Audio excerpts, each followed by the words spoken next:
Nu, čau, dāmas un kungi, vai pareizāk sakot, veči un bābas, kā man te viens iekomentē, ka šitos video jau neskatās dāmas, tāpēc jāsauc veči un bābas.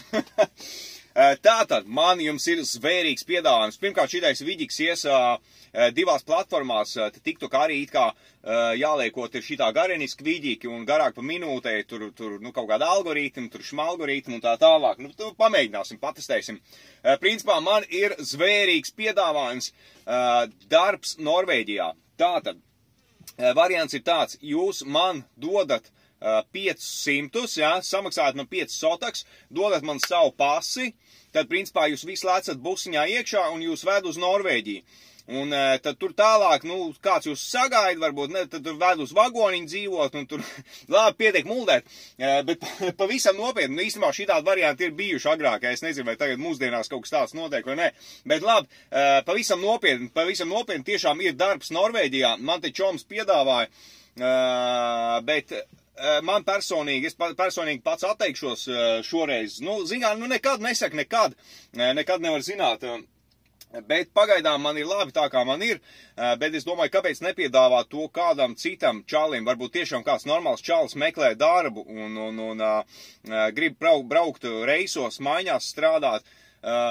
Es nezinu, kā, būt tīri tāda diskusijas pēc jūs varat iekomentēt, kāda jums ir pieredze ar tālbraucējiem, nu, Latvijas firmās un tālbraucēju darbiem un tā tālāk. Principā darbs maiņās, jā, tur paši sarunājāt, tur 2-2 vai 3-3, jā, 2 šancē, 2 atpakaļ mājās. Principā dzīvo tur uz vietas.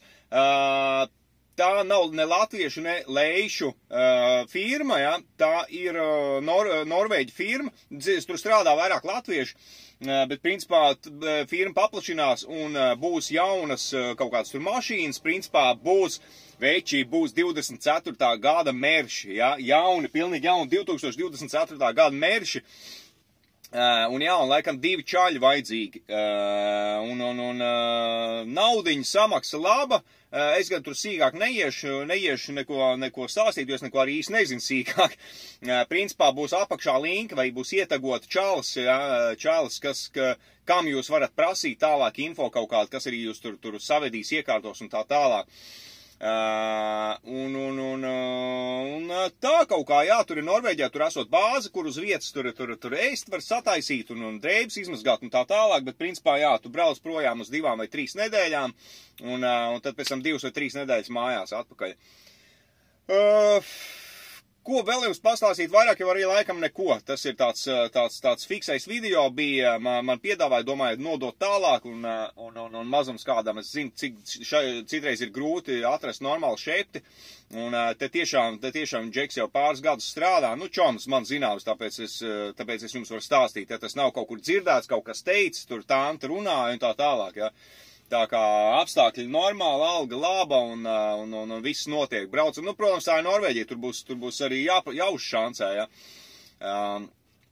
Bet tā, nu, ja jūs sīkāk, ja kādam interesē, ja, tur ejiet pie tā čaļa, man neprasiet, es vienkārši nododu info tālāk, ejiet pie viņa tālāk, runāties, cik, kas, ko, kāpēc, un tiešām, ja interesē, tad dodiet viņu ziņu. Viss, paldies par uzmanību, tiekamies nākošajā vidikā. Čau!